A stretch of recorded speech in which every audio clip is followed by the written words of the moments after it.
Hi, everybody. And welcome to Not Barovia, Episode 1, Kartakass.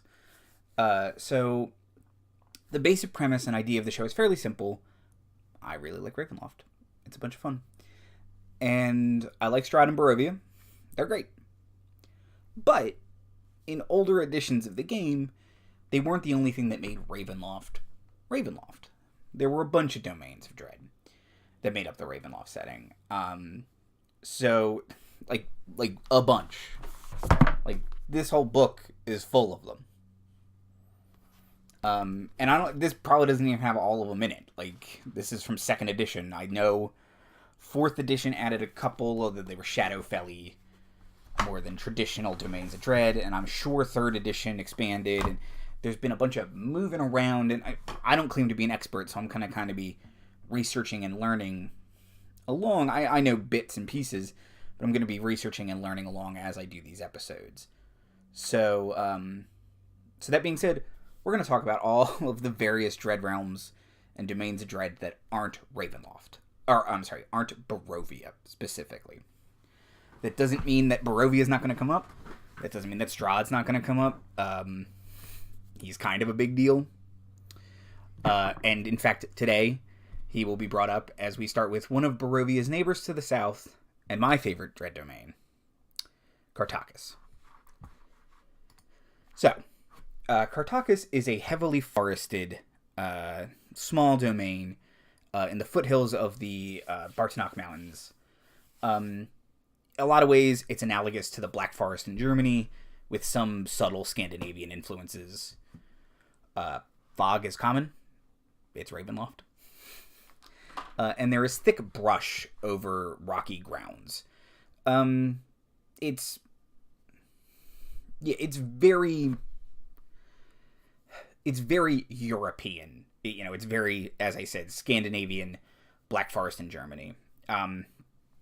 There are 2 big towns, which I'll talk about in a little bit. But other than that, there's lots of forests, as I said. So there's 3 main forests in Kartakass.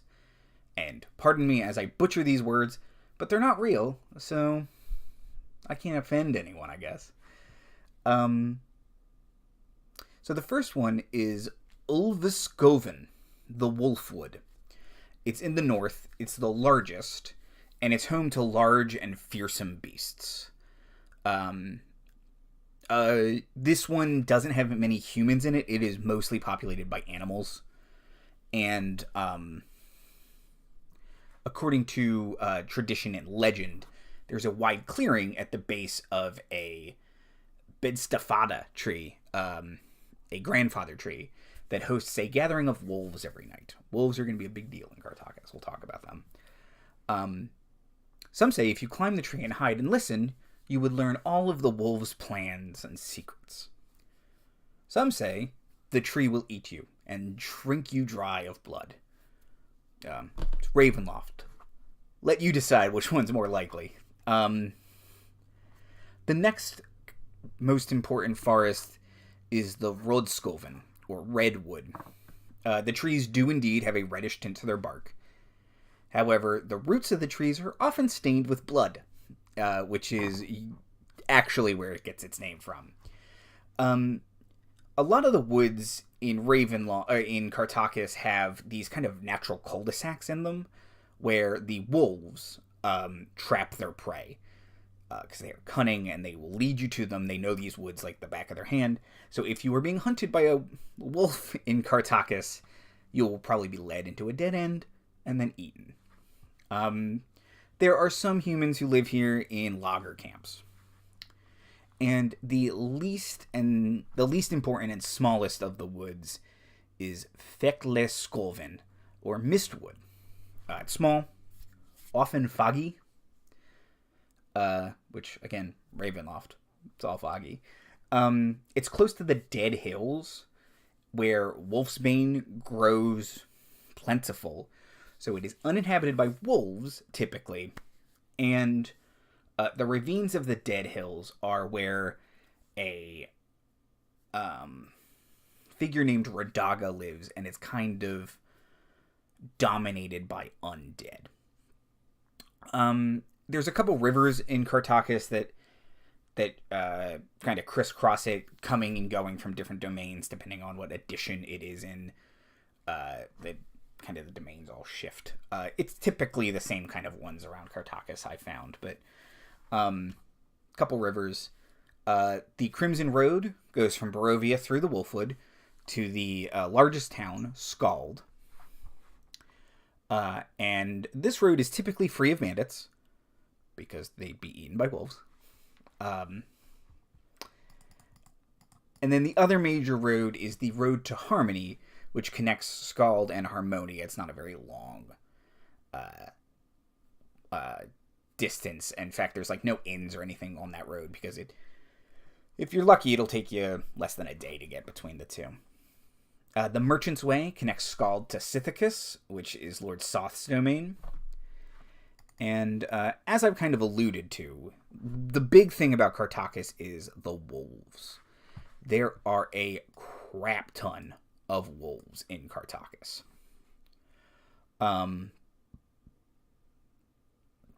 The wilderness at night is especially dangerous because of all the wolves. Livestock will often live inside with people to protect them from the wolves, or they will be locked in a building at night. And yeah, the wolves, I'll talk a little bit about why there are so many and why they're all kind of in charge.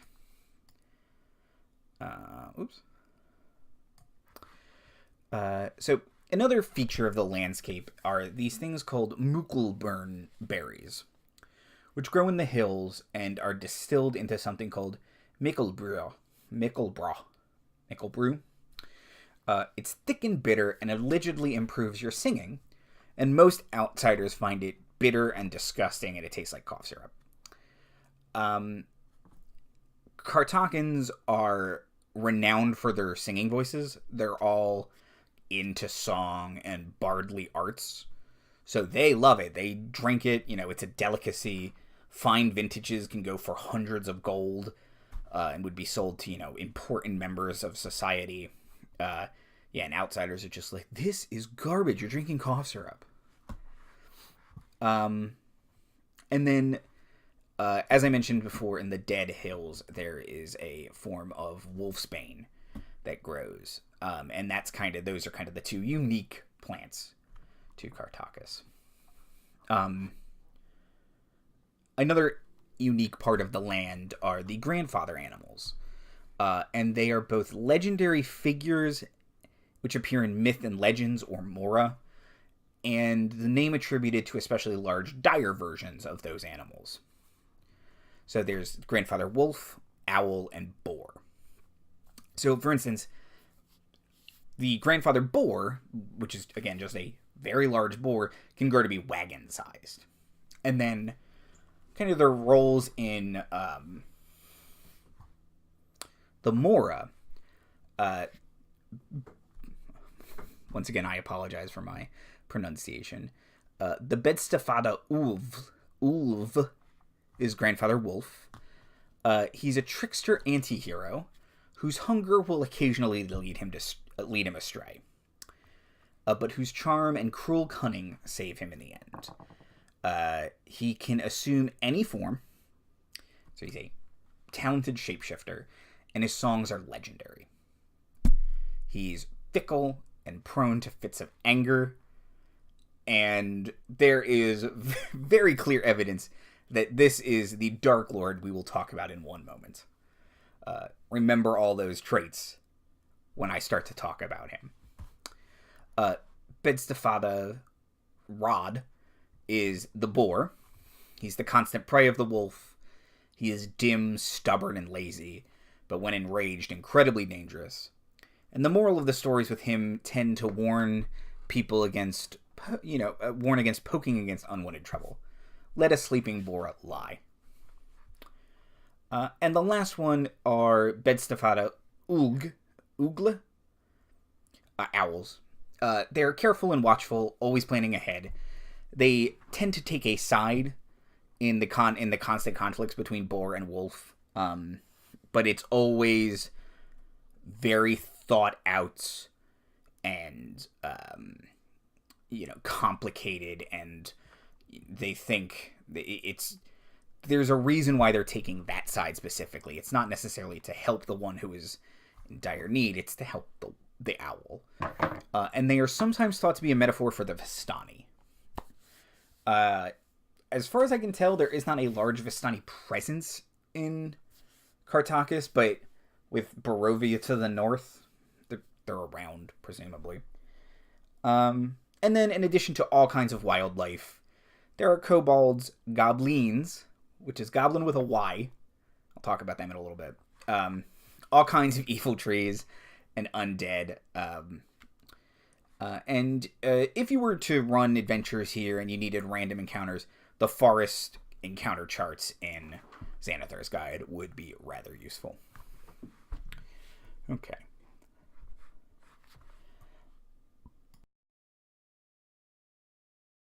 Pardon me.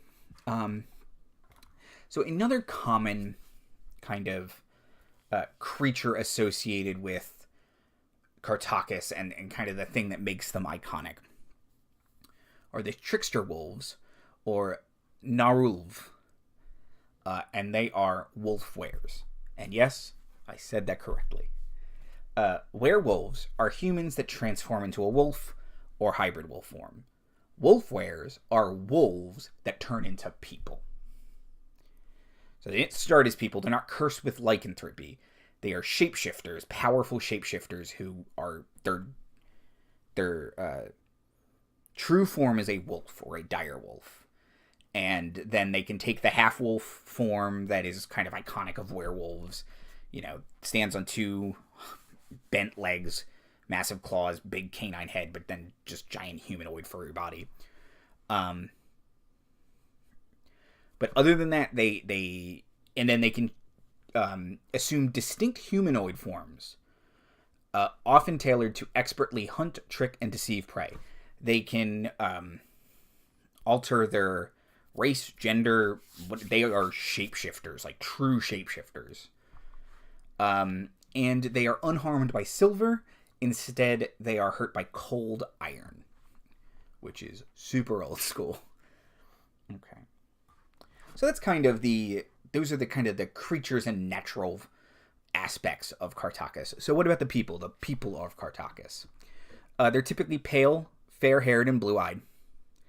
They value singing, and in fact, most excel at it. Like, they don't really have proper they don't really have, like, a university system or even, like, formal education, except to learn. You can go to bard school. You can learn how to sing and tell stories, and that is what is valued in their society. Singing is near constant, and a far-off tune can almost always be heard. The people fear the wolves, but otherwise live normal lives. They enjoy tall tales or feshkas, little lies. So, it's nothing ridiculous, but they want you to embellish your story a little bit. You're a traveler, tell us where you've been and make it worth me listening to you. There's no central government of Kartakass, but each town has a Meistersinger, or a kind of singing mayor. Meistersingers are determined annually in a song and storytelling contest, but they often remain in power for years, and the contest is a really big deal. Like, it's a multi-day affair. There are rules for it in one of the old documents that I'll talk about at the end, where if your PCs want to challenge the current Meistersinger, they can. There are rules for it, and it's it's a multi-day affair. Like I said, typically they stay in power for a long time, so it's kind of just like a celebration, and then they all know who's going to win in the end. And then that Meistersinger eventually will step down, and they'll determine a new one. And then the Meistersingers hold weekly, like town hall meetings where they come, sing, tell stories, and then talk about what's going on in the town for the week. And they also are the musical instructors for the youth, so they teach kids how to sing. Okay, so who is the Darklord of Kartakass? If Strahd is the Darklord of Barovia, who is the Darklord of this Wolfwere bard country? It's a Wolfwere bard. His name is Harkon Lucas. He's the current Meistersinger of Skald, though that is a recent development depending on how you want to mess with the timeline. Harkon is a bard of incredible talent and renown, and is revered across the land for both his talent and his kind of courage and internal strength for dealing with his treacherous daughter and his illegitimate son. He is a wolfwere. Unlike most other wolfweres, though, Harkon typically stays humanoid. And just like wolfweres, he can vary... just like all other wolfweres, he can vary in race and gender, but his appearance tends to be similar no matter the form. His most common form is that of a human man. Looks like that. Handsome man, 6'2", athletically built and muscled, thick wavy black hair, well-kept beard and long pointed mustache, which he doesn't have on that one. Fine blue silk pants that are worn baggy and tucked into tall riding boots. Kind of a white piratey shirt with a gold brocade coat. Big bard hat with a white feather, and various fine pieces of jewelry. His wardrobe can change, obviously. He is a man of fine taste, but is typically fancy and well-made, and always loose-fitting. So loose, in fact, that when he transforms, the clothes just then begin to fit. So it's not like a Hulk situation where he bursts out of them. No, he just turns into a super well-dressed wolfwere, a wolf humanoid monster thing. And then, though his outfit may change, he always carries an elaborately carved harp and a finely crafted sword. So the sword is a cursed berserker sword, +1. When faced with enemies in melee, it attaches itself to his hand and forces the wielder to fight. It requires a hand, so if he is a wolf, it won't do that, obviously. It won't, force him to do it. And Harkon has learned this is a cursed sword. He can't get rid of it. It was gifted to him upon the creation of the Dread Realm. But Harkon is a clever man. So he has learned to live with this limitation, live with this curse. Since it will always be summoned to his hand, he may offer to leave it somewhere far away as a bargaining chip, or simply not wear it into combat. He may even give the sword to the adventurers, knowing it will do them good. No, of course, take my sword. You have my word. I would never attack. Take my sword, please. And as soon as the fight starts, just bamf. Yes, it's my sword. Thank you. In the kind of the old editions, it's worded so it just instantly appears in his hand. But I kind of prefer to picture it as like a Mjolnir effect, where it must physically fly to him. Because this means it could hit hit a player as it's coming in, hit a PC, or just make an ominous sound as it starts to approach. Just, you start combat and Harkon puts his hand out and you just hear, whoo, whoo, whoo, whoo, whoo, whoo, whoo, whoo, and then it smashes through a wall. And now this werewolf has a sword. Wolfwere. You know what I mean. And then his harp can be used to summon 3d4 direwolves in 2d6 rounds. And the wolves and all animals in Kartakass obey Harkon without question. So, once again, he's a devilish fellow. He will occasionally let others play the harp and teach them the song that summons the wolves. So, they'll play it, the wolves come and eat those players. He just has those people summon their own doom. And I know it's a harp, so diddling, diddling, but I just assume it sounds like ch ch ch ch ch ch ch ch.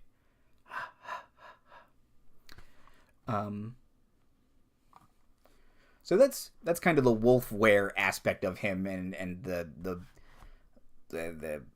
his sword and harp. But he is a bard. I did say that. So he can cast spells and use other abilities and skills appropriate of a mid to high level bard. In 2nd edition, his level was listed as 7. In 3rd edition, it was 8. So kind of mid CR, probably less than 10, I would make him. He can, but he's kind of, he can fight and he has all the stats appropriate of a wolfwere and is a talented spellcaster. So, if you Google Harkon Lucas 5e, you can find people who have made stats for him. If you don't want to use any of those, I think the simplest way to do is you take the physical stats and actions from a werewolf. Noting, of course, that his true form is wolf and not human for the shapeshifter. When they die, they revert to their true form. Add the +1 berserker sword using all the stats. Take the physical stats and actions. And then the mental stats and spells from an enchanter NPC in Volo's Guide to Monsters. Noting, of course, charisma and intelligence should be swapped. And honestly, probably up charisma and intelligence. He's a Darklord. And it's not, this isn't perfect, but it's quick. It's not too hard. You can quickly annotate one sheet or the other, kind of just put on a post-it note his physical stats and stick it over the Volo's Guide entry. And I know there is a bard NPC in Volo's Guide, but he's like CR2, and Harkon deserves better than that. As I said, he can control all the animals of his domain, but he favors wolves for obvious reasons. It's unclear if he can die of old age, because he's over 200 and appears to be a handsome man in early middle age. And if you manage to kill him physically, not of old age, but just if adventurers kill him, the body of the nearest direwolf simply starts to inhabit Harkon's spirit. So, in that way, he may be functionally immortal, considering how many wolves the domain has. So, adventurers think, haha, gotcha, dude. And then, they hear all the wolves howl, and the nearest direwolf just shapeshifts back into Harkon, summons his sword to his hand, and he's full up, ready to go. So the history of Harkon Lucas, who is this guy, where did he come from? He is from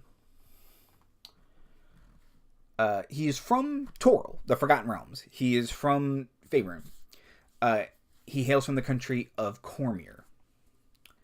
Harkon is neutral evil, whereas many wolfweres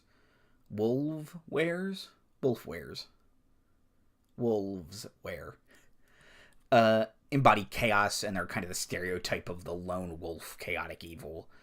Harkon craved companionship and hated solitude. Other wolfweres feared Harkon because he was larger and stronger than most of them, so they gave him a wide berth, and he hated it. So he attempted to unite a clan of wolfweres in Cormyr and was shunned. And he was furious.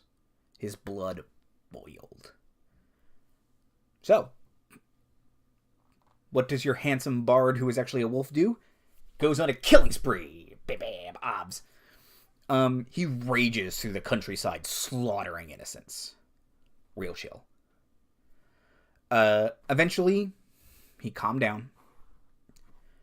Kind of, I imagine, mid-eating a person. And realized, hey, wait a minute.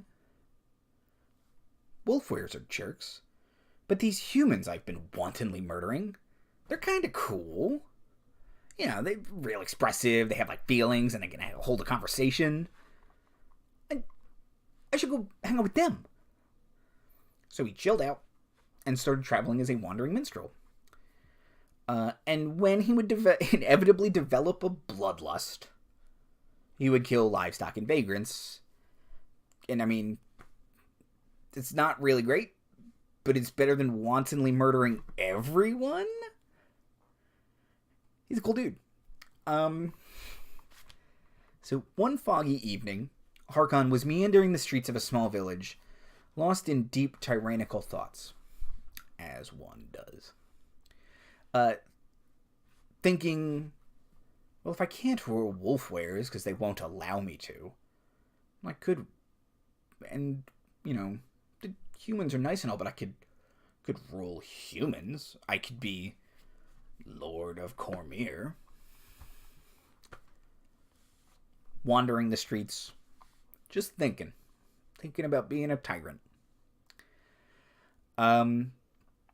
And as he's wandering and plotting, he didn't notice his surroundings had shifted.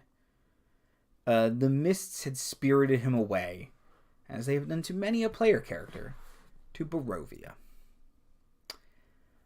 And I know the name of the show is not Barovia. It's going to come up. It's kind of a big deal. Furious that the fates have robbed him of his great destiny to rule Cormyr, the thing he had just figured out he was going to do, but that's his destiny now. He descended into a blood fury and began slaughtering the wolves and werewolves that inhabit Barovia's mountains. His actions did not go unnoticed, and Count Strahd von Zarovich, the Devil Strahd, Darklord of Barovia, attacked and kicked the shit out of Harkon. He barely escapes with his life, but he runs. And he stumbles through the mists and emerges to the south as the Lord of Kartakass, his own dread realm. Harkon's greatest desire is to rule, and his ironic twist of fate from the Dark Powers is that he does rule this terribly small, provincial, and quiet collection of woods and minor towns. It is a pale mockery of true power and leadership. He's in charge, but he's not in charge the way he wants to be in charge. He's close, but he's so far.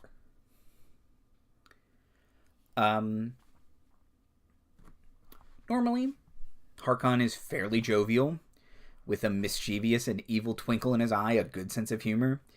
He takes with good nature threats and insults. And though nominally neutral evil, as I said, he is known to have extreme mood swings and perhaps befitting a more chaotic alignment. But he plans a lot more than necessarily a chaotic villain would. And when angered, he becomes incredibly violent, and his fits of rage may last for days at a time. Once calmed, he remains quiet and aloof, almost as if he's embarrassed, and focuses on writing his stories and songs, of which, once again, he is the most acclaimed in all of Kartakass. Harkon hates werewolves. I don't know if it's just like a you're too close thing, but he hates werewolves, and he hates vampires because of Strahd. And he will hunt any that enter Kartakass, going out of his way to make sure they are dead, even if it takes days. He gets along well with humanoids, but won't let that get in the way of a good hunt or a meal. I like you, but you look tasty. And to close the borders of his domain, Harkon plays a sweet lullaby that lulls PCs to sleep for 1d6 turns. When they wake up, if they try and move further through the border again, they simply fall back asleep. And if they are persistent and keep trying, he will just send wolves to go slaughter them. Okay. So that's the history of Harkon. What about the land of Kartakass itself? So, to most Kartakans, there is no difference between myth and history. And this might drive some scholars and some DMs crazy. But Harkon Lucas has an interesting take on it. He says, what does history matter? What is done is done. Once a deed slips into the past, it affects us today only in the way that it is remembered. Many events that never happened continue to shape us today, and many events that did happen have long since been forgotten. What power has fact in the face of significance? And, I mean, that's kind of his whole deal. So, but it's an interesting point of view. So, that caveat aside, let's talk about the history and legends of Kartakass. So their creation myth is that during the first days, when the sun rose from the mist, it revealed a dark and endless forest. There were no humans. And this allowed the animals to grow big and wise. The grandfather animals that we talked about earlier. Then, one day, humans just showed up in a meadow. And these early Kartakans were farmers and herders who feared and respected the wild. But eventually the humans and the grandfather wolf became enemies because they hunted the same prey in the woods.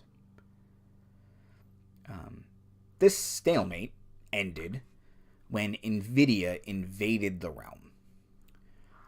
As Invidia shares no borders with Kartakass, and they have no records or recollection of this, and they were formed only 10 years before Kartakass was, this is incredibly unlikely that it was actually Invidia.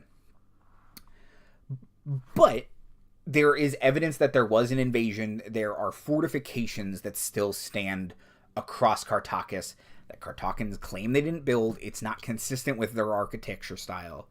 So they definitely were invaders from somewhere, and there are records in both Kartakass and Barovia that prove that there was a significant keep that will play into kind of the next bit of this.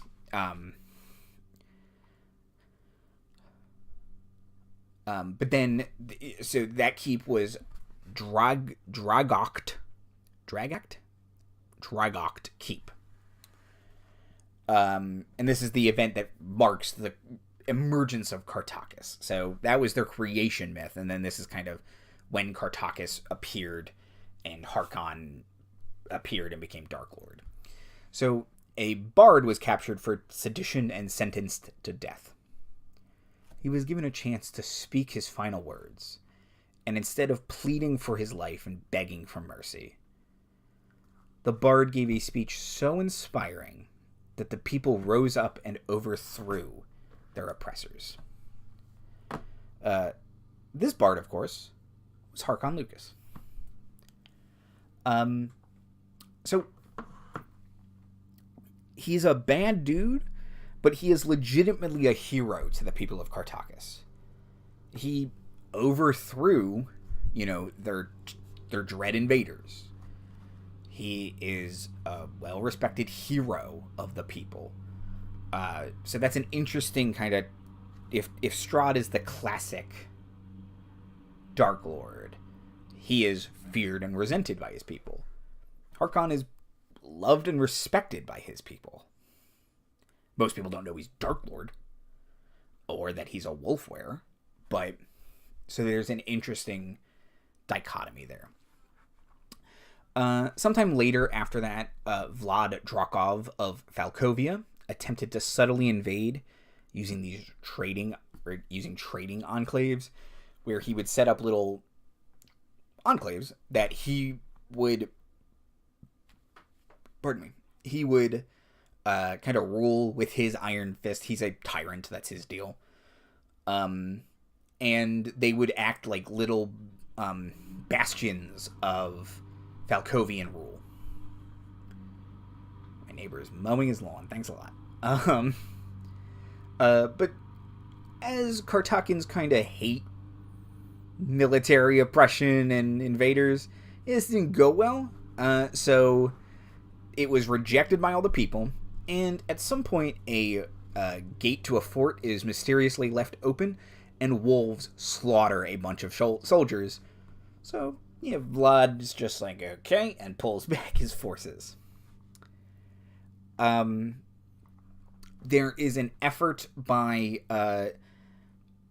Harkon's daughter, Akriel, and her boyfriend, a intellect-draining vampire, to overthrow him, and that is the story of the adventure, The Feast of Goblins, with a Y. So canonically, adventurers stop her from doing that. And then, kind of one of the last big, there's two more big kind of historical events. There's the tale of Casimir, who is Harkon's son. So hold on, let me pull out these notes.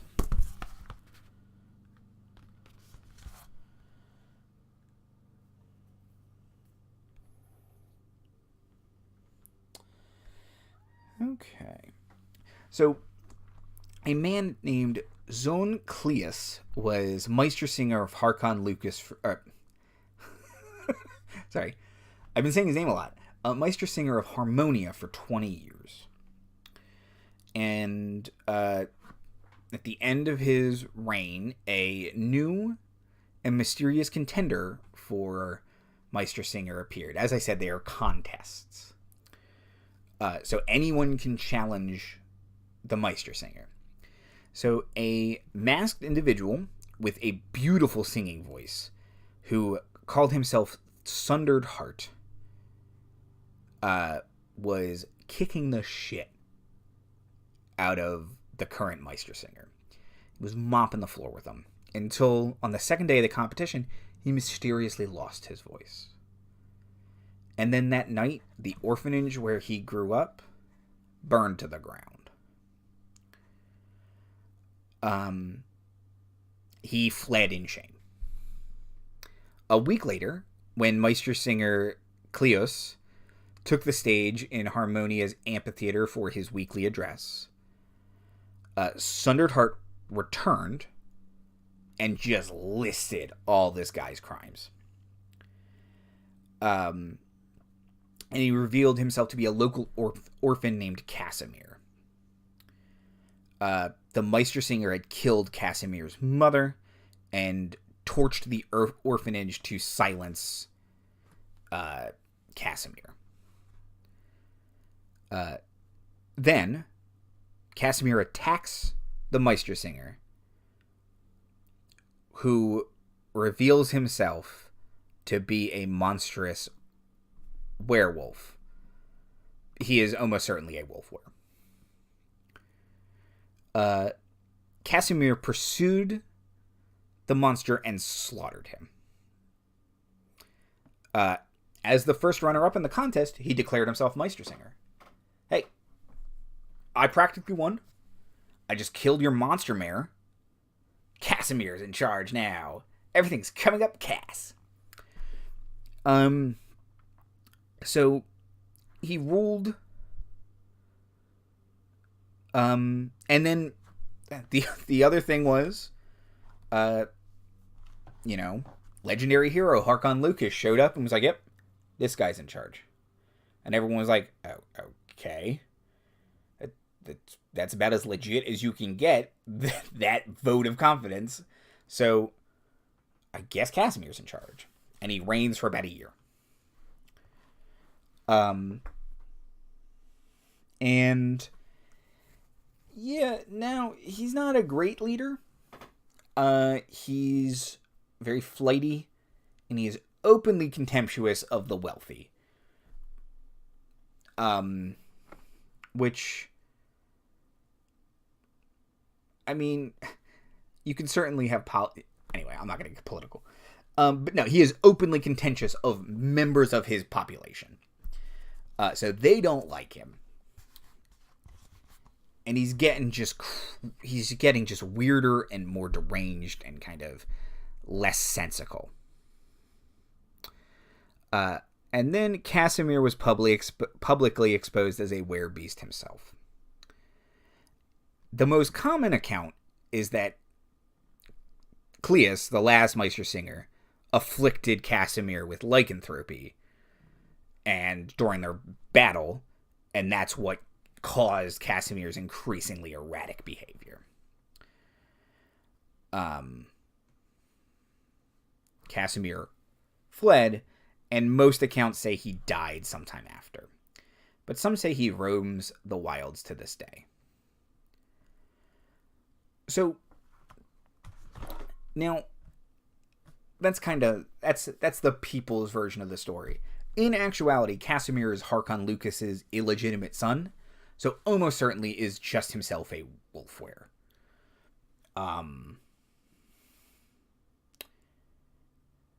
And then, so that's kind of that. And then a normal mayor, Meistersinger, is elected, and Harmonia is starting to rebuild itself. Harmonia, I'll talk about in a little bit. And then in the other major town, Skald, there was the Meistersinger was named Luther Bederick, and he was Meistersinger for a decade, and once again gained the office from his support by Harkon Lucas. Most people assume he was kind of a puppet of Harkon, but whatever. Again, Harkon is super popular, so it's not that big a deal, and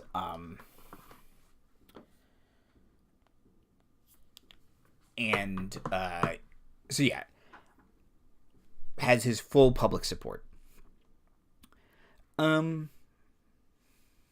But when you're in charge for 10 years and you maybe start to get away with a couple things, get away with some of your own ideas, being quote unquote in charge bred true ambition into Luther's heart.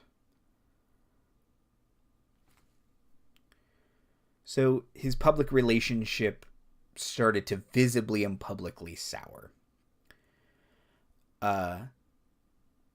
So in the towards the end of his reign, he penned and publicly performed an original ballad, performed in a local style akin to a one-man opera, called The Soulless Crown. It told the tale of an elderly grandfather wolf, and remember what I said about grandfather wolves earlier, that, let me scroll back up. They are trickster anti-heroes, whose hunger leads them astray, but whose charm and cruel cunning save them in the end. They can form many forms and are talented shapeshifters. I wonder who that is. It's Harkon. I'm telling you, it's Harkon.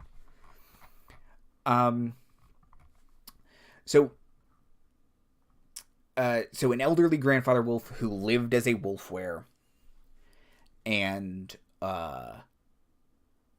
he lived as a wolfwere among humans for so long that he became human, in that he had ambition and want for power, not just hunger.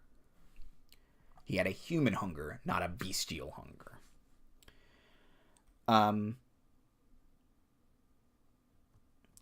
So he wants power so much he has neglected his kin, his daughter and his son.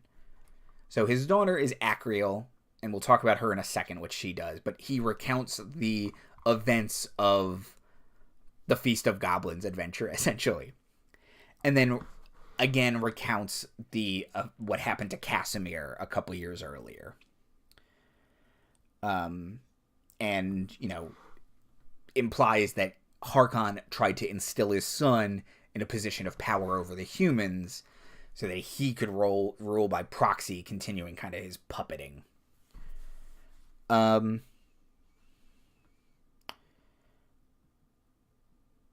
then that his son instead just burned it all to the ground because he didn't care.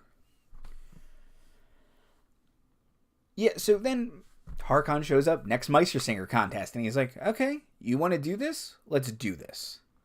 And mops the floor with this dude. Like, everyone's just like, yeah, I don't know what you thought was going to happen. Do you think you were going to win? Because you weren't. And that guy just ghosts. He has never been seen again.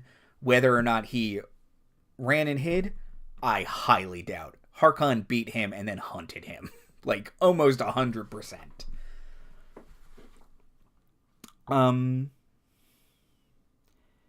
So, Harkon then becomes the Meistersinger of Skald, taking his kind of quote-unquote rightful place. Now, the thing is, this takes place like 150 years since he allegedly toppled that keep. And it's the same person. His name is Harkon Lucas. So, most people don't think it's the same dude. It's the same dude, but most people think that Harkon Lucas is kind of a Dread Pirate Roberts. It is an identity that bards adopt, and, you know, they pass on eventually to someone else, but so that they're recurring, so that, because, like I said before, Kartakans are really into legend and myth, and they have the grandfather wolf, so there's this recurring hero figure in their myth, and his name is Harkon Lucas.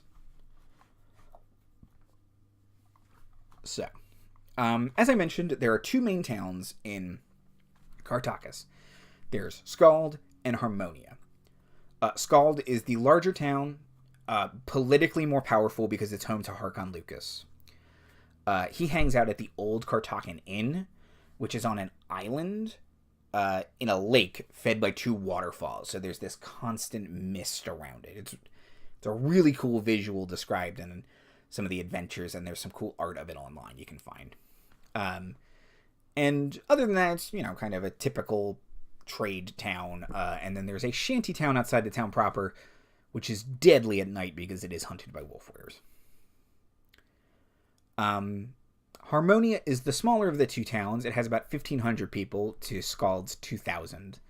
But it has strong fortifications from the occupation. There's a big catapult and a very strong palisade, and there's kind of a very defensible cliff area. It's regarded as a cultural capital. I don't know if I said that, but it has less wolfweres than Skald because Skald is Harkon's town, so he kind of ensures that the wolfweres are safe. Harmonia has a beautiful amphitheater and something called the Crystal Cave, which is a nightclub built into a cave that is just full of crystals and full of crystals, and there's lights that reflect it all beautifully, and it's once again described very coolly in the adventures.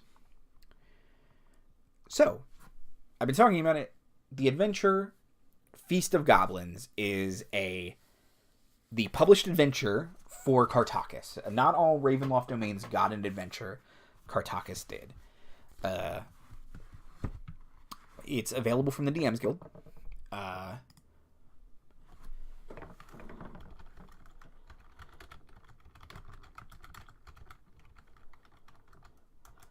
on. Yeah. Available from the DM's Guild. It's about $10. I actually printed mine out for ease. It's got weird art of Harkon on it. It doesn't look. He's got like a neck beard. It doesn't match any description of him in any other book. My favorite art of him is in this book. Let me see if I can. Oh, I almost opened right to it. That's my favorite art of him. I love that picture. And there's some more good art on the internet. There was a cool trading card published with him. But so anyway, so Feast of Goblins is an adventure where the main kind of bit of it is you get something called the Crown of Souls, and it's you're supposed to be getting it for Harkon's daughter, Acriel, and there's a bunch of stuff in between. So kind of the basic outline of it is you enter Ravenloft, you go into one of the towns, they eventually get locked up for something, then they witness, while in the jail, they witnessed Acriel being whipped by Harkon for disobeying her. Acriel eventually finds the PCs and speaks to them, and she deceives them. She says that Harkon is a suitor, and she rejected him, and that is why he is doing that. In actuality, she is his treacherous daughter, and he is trying to squash her insurrection of him as Darklord. So he doesn't want to kill her, but he's just like, just stop it. Like, I don't know what else I have to do. I am stronger than you. I am more cunning. I am a more talented spellcaster. Like, just stop it. And then she gets them released. She tells her to meet them at the Old Kartakass Inn in Skald, which is a ballsy move because that is Harkon's house.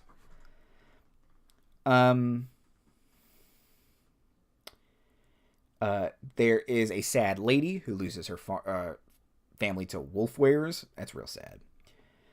And then Acriel eventually asks them to go on a quest to recover an item she calls the Crown of Soldiers, and claims that it can help get them home, and that she's going to use it for good to banish Harkon and to defeat the Darklord. It's called the Crown of Souls. That thing is a super dark artifact, and now she wants to be Darklord. Because she is one of the few people who knows Harkon's secrets, being his daughter.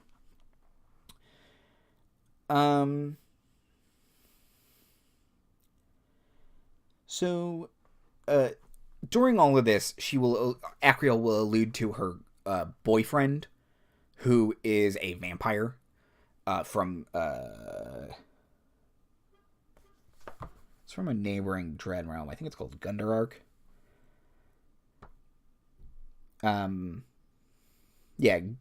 Gundarak. His name is Darkhold Heinfroth, or Dr. Damiani. It looks like Dominate. Like, dude's clearly a bad guy. So they have to go take the crown to him, and then he writes like a love note back to Acriel that's got a bunch of secret messages in it that if you hold it up to the moonlight, it's cool. Back in Skald, they meet Harkon Lucas, who has shapeshifted into a woman, and in that guise, he looks a lot like Acriel, so he deceives. He kind of picks up on what's happening. The players, kind of try and lead him to, like, hey, we did your thing, and he's like, excellent. The thing you did, of course. What was it? Hand him the note, and just, oh, you son of a bitch. Well, go back and get me that crown. I can't trust him anymore. And so the players had to go back to the castle to get the crown. This is the part of the adventure I don't like.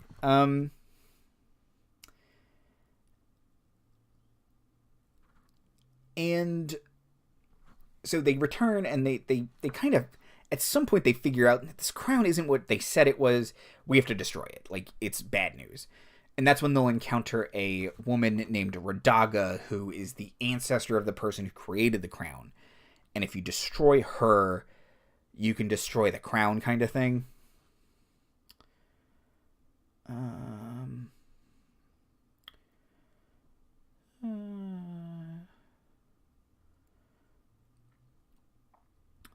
So yeah, and then the end of the adventure is about how Radaga gets her own dark realm after you kill her. So okay. So let me kind of go through the characters, and that's kind of it.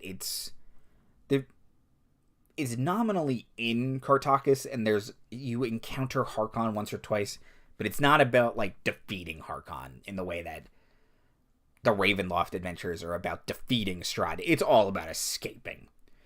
So Acreol, as I said, is Harkon's daughter. She's a talented bard. She's a wolfwere. She is a lower bard level than Harkon. She's not physically or magically stronger than him because she's less experienced, but she is in many ways just as cunning, and she's willing to work with people who are bad news. She has made an alliance with a vampire that Harkon would never approve of in any way. So she's an interesting kind of behind the scenes. You could play her very interestingly because she can play a lot of sympathetic cards to the players, but her own machinations are cunning, and she is planning on betraying that vampire as soon as she becomes Darklord. Like, no, get out. And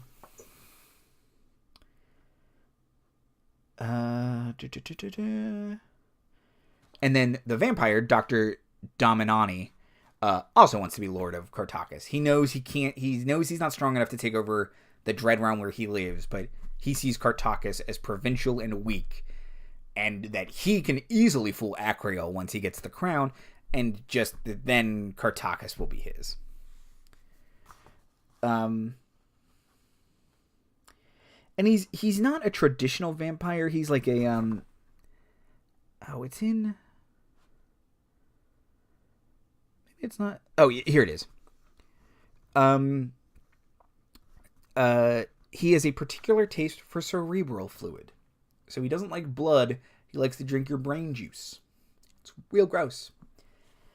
And then Radaga is kind of the other big player in this. And she was an orphan who doesn't know that her, way long ago, great-great-great-great-great-great-grandfather, Daglin, was an evil warlock who created this crown of soldiers. But Radaga kind of was just a self-centered young person who idly wishes that, she would remain. It's kind of a picture of Dorian Gray thing. She, almost exactly even, she idly wishes that she would be beautiful forever, and that, all men, all of her lovers would just pay attention to her all the time. So she got both of those wishes. The downside is, because it's a deal with the dark powers, there's downsides. All the men are undead or goblins. So men will listen to her. They're just undead. And they obey her every command. Or she can force men into goblins who will have to obey her, but then they are hideous monsters. And then the other thing, she has eternal beauty. She just has to drain it from people. So it's, there's an old movie called The Leech Woman, which is the same thing. It's this woman who becomes a beauty vampire, a beauty leech. So she remains eternally youthful and pretty, but at what cost? And she can be a lot of fun to play. But those are kind of the big NPCs in the adventure. Like I said, you don't really ever fight Harkon. But the adventure itself is pretty good. I don't love all of it. I ran an abbreviated version on this channel. You can check out. There's a playlist for. It's called Homebrewed, BRWD. I took a couple players through Kartakass. It's 12 episodes, so it's abbreviated. I don't have them go back and forth, but you can see how I kind of changed it and abbreviated it, and then I added there's a Chris Perkins adventure in the beginning about evil trees, because I felt like that fit very well in Kartakass. In retrospect, I might have cut that and did more about the Feast of Goblins, but it was my first time running it, and they were new players to me. I've been playing with them for over a year now, so and in new games. But yeah, so the main books that have information about Kartakass in them are the Ravenloft Gazetteer Volume 1, or I'm sorry, these are the books I used for information on this video. The Ravenloft Gazetteer Volume 1, which is on the DM's Guild. Feast of Goblins, which is on the DM's Guild. And Domains of Dread, which is my favorite book so far about all this stuff. The Gazetteer goes into great detail. It's a lot. I kind of like the broad overview that the Domains of Dread give you better. I like that. And granted, I just listed a bunch of stuff. The Gazetteer has even more information than that.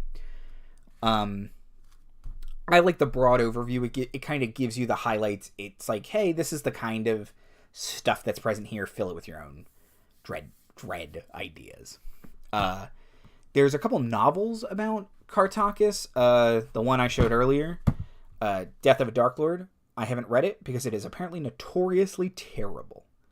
It's by Anita Blake, author, Laurel K. Hamilton. It's apparently really bad. I tried to read it. It was not very good, so I can't confirm that it's all bad, but the first, 15 pages were real shitty. Okay. So that's kind of all the official... That's kind of a broad overview of the official stuff, as this video has been like an hour. So let me talk about some adventure ideas for what you could do if you don't want to run Feast of Goblins or take one of the old Ravenloft adventures and just kind of transplant it. Like I said, I took an old Dungeon Magazine Chris Perkins adventure. It is a Ravenloft adventure, but it doesn't take place in Kartakass. So kind of broad adventure ideas. Dread is omnipresent in many Dread realms, obviously.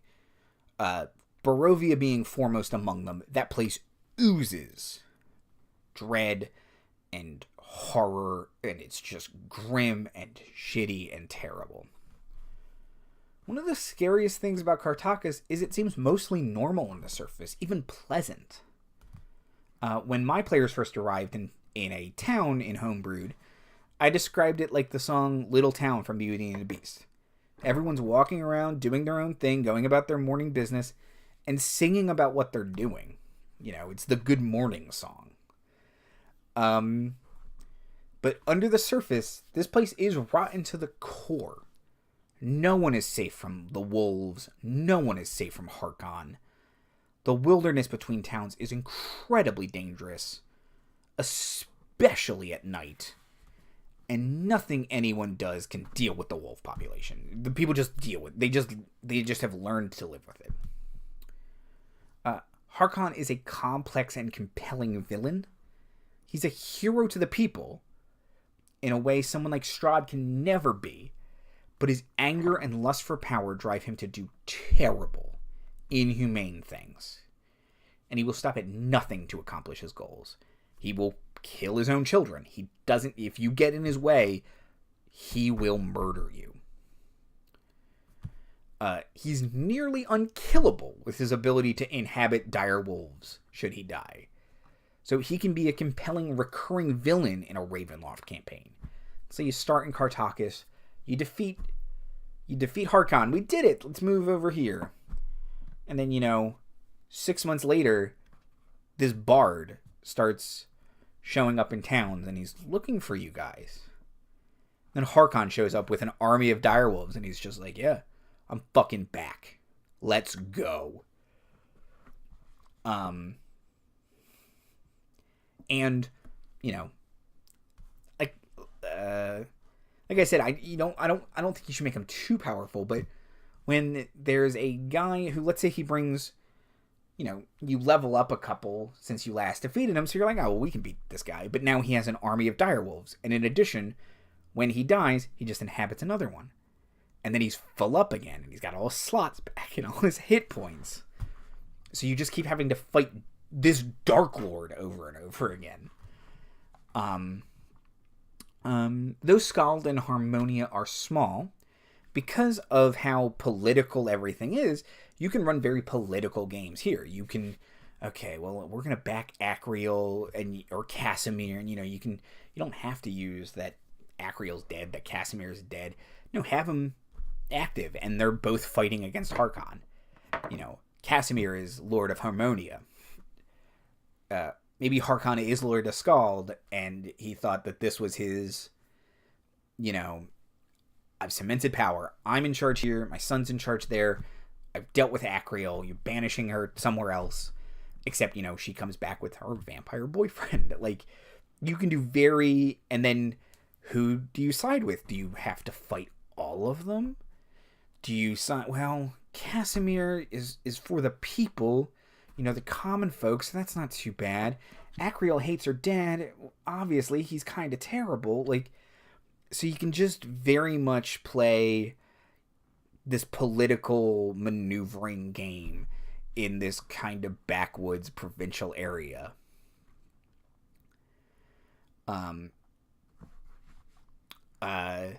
War could break out between two nations. You have to pick a side. With the Kartakass almost certainly looking like the victims. But any sort of dominating military victory from them would just play into Harkon's hands. But the Kartakass history as, repelling military occupations, they're going to seem like the underdog. They're going to seem like the poor little singers who were being, attacked by Falkovian or Markov or whatever, or Gundarark, or Nvidia, or Blutspore, like mind flayers just start flying out. And then the players perhaps join forces with Harkon, whom they see as the hero of the realm. And then, well, now Harkon's in charge of this Dread realm. And, well, strong borders, and then, he just slowly starts taking over the core. And then, even if the players didn't pick a side in that war, imagine an army of undead raised by Radaga versus an army of wolfweres and direwolves led by Harkon, just slamming into each other on, the dead hills. As a sequel to Curse of Strahd, how does Harkon react to his hated enemy and powerful neighbor being defeated? There's a power vacuum in Barovia now. What does Harkon do about it?